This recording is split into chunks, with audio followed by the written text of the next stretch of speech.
coming inside. Salah, back to Asnawi. Can they finish? Yes, they can. Well, that is for Indonesia with touch 11. Opens the scoring. Ya, pemirsa, Indonesia tidak bisa memainkan bek kiri Pratama Arhan di leg pertama final Piala AFF 2020. Arhan dipastikan absen akibat akumulasi kartu kuning di 2 laga sebelumnya.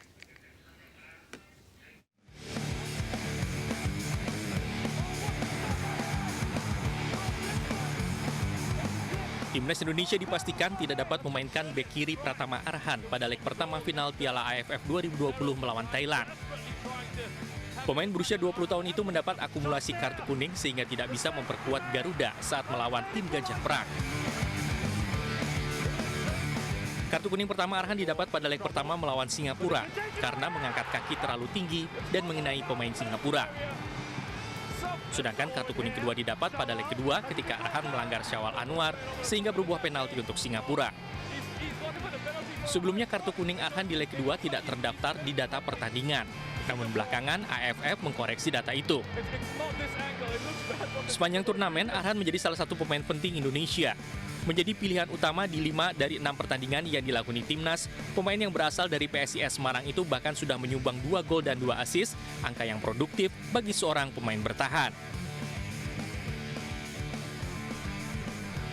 Absennya Arhan tentu menjadi kerugian bagi timnas, namun Sinteyong siap menambal kekurangan karena membawa pemain pelapis yang mumpuni. Sementara di sisi lain, Thailand juga dipastikan kehilangan 2 pemain utamanya.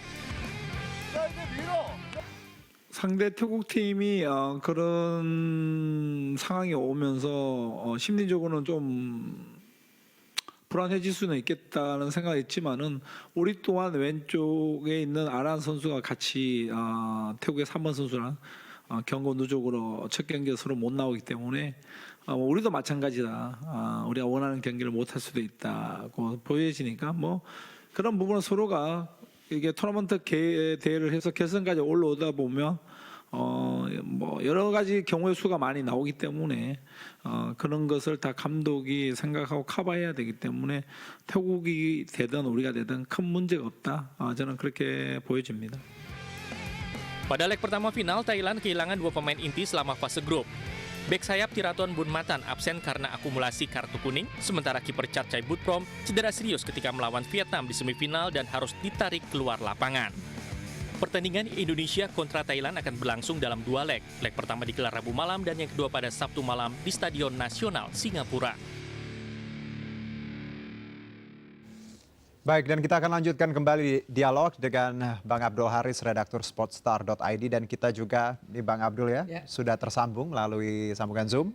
Ada Bang Saleh Husin, Ketua Majelis Wali Amanat UI yang juga mantan Menteri Perindustrian Indonesia dan pastinya pecinta sepak bola. Saya sapa dulu Bang Saleh. Ya, selamat sore Mas Juno, selamat sore Mas Abdul Haris. Ya, jadi kalau bicara pecinta sepak bola tidak perlu diragukan ya, jersinya aja tuh udah merah ya. Iya, iya.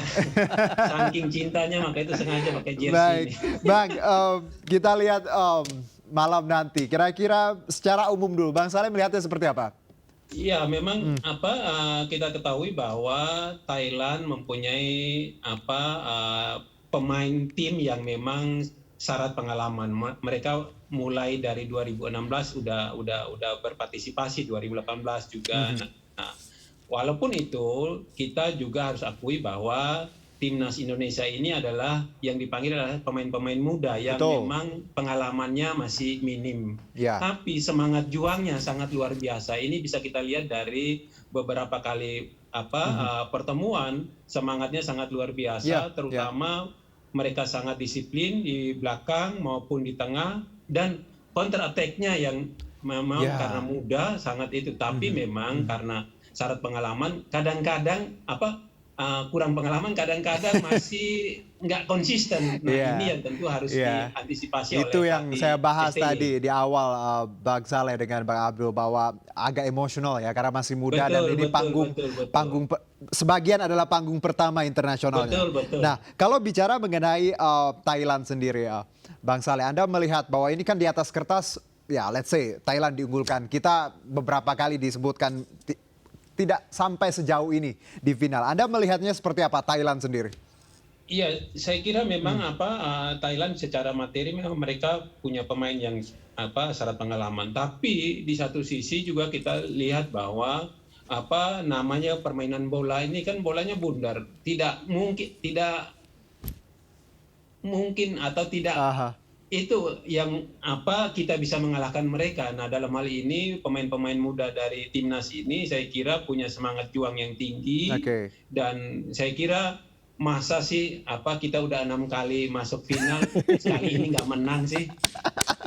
Iya. Apalagi didukung oleh masyarakat luas yang udah haus akan Piala AFF yang udah ke-6 kalinya ini. Harusnya sekali inilah timnasnya harus bawa pulang piala Masa sih tersebut. kalah ya, apalagi ketua umum katanya mau ke ruang ganti, Bang Saleh. Gimana tuh? Iya. Saya kira itu memang ya harus di ini Gimana tuh? untuk memberikan semangat. Oke. Untuk memberikan semangat. Tapi yang paling utama adalah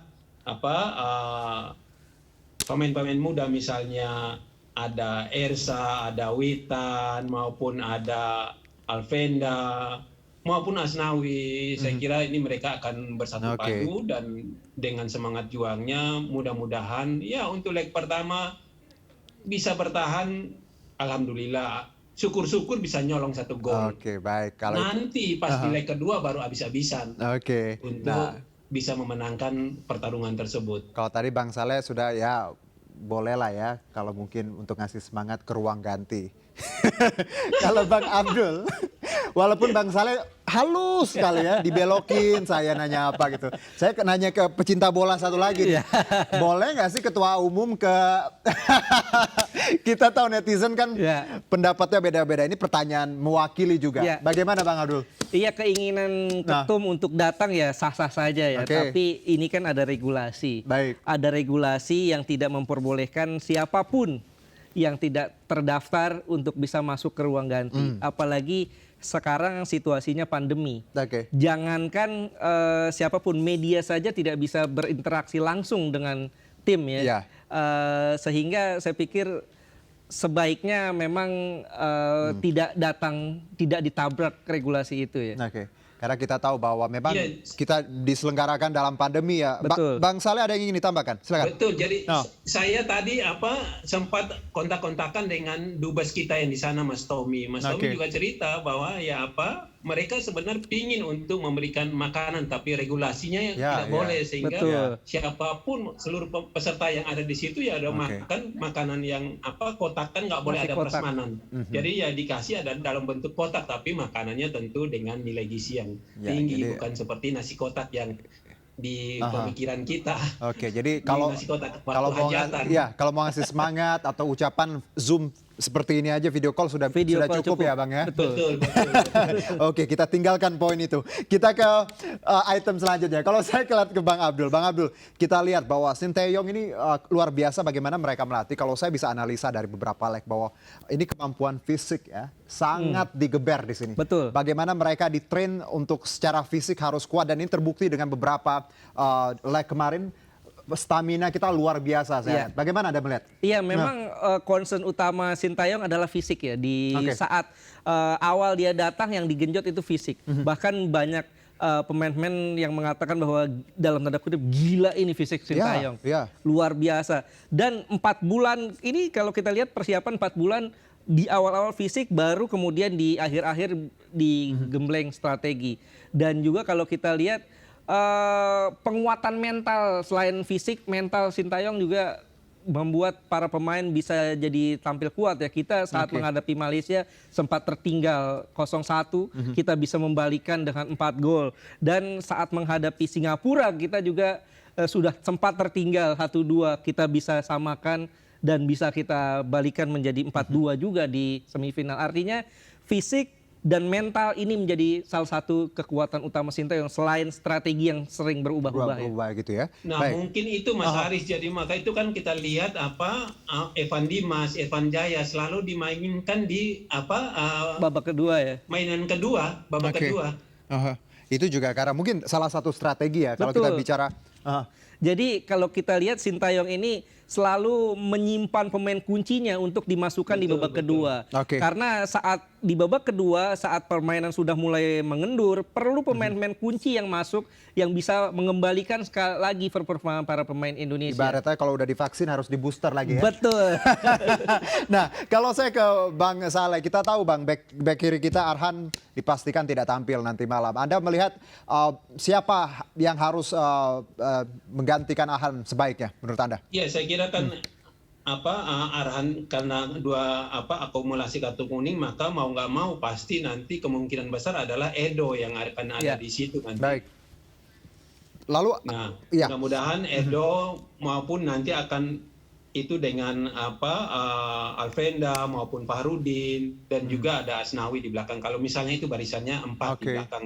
Nah, di tengah kan ada Ricky Kambuaya, ada Rahmat Irianto. Nah, kalau di depan kan udah pasti pilihannya selalu Ersa terus ada di kanannya ada Witan maupun kemungkinan besar ada Irfan sama Egy atau Rumaki.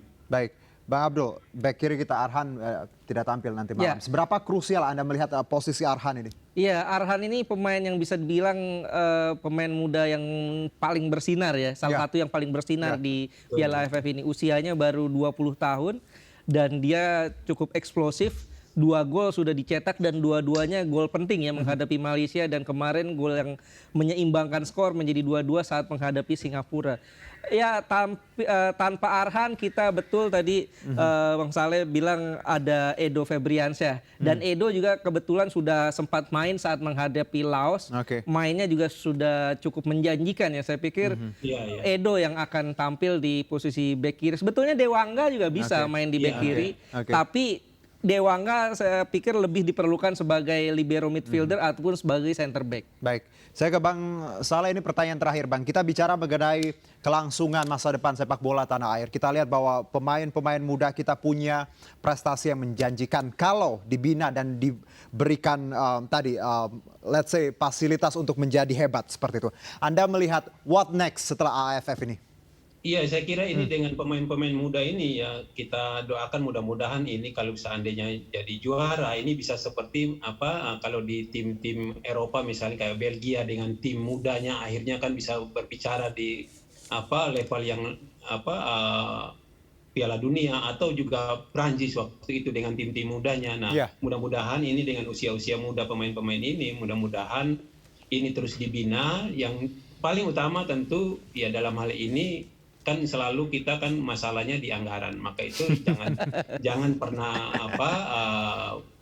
dikecilkan anggarannya, terutama dari pemerintah atau juga dari BUMN untuk mendukung timnas sehingga kita mempunyai nama di tingkat internasional. Dengan demikian maka sekaligus untuk mempopulerkan Indonesia.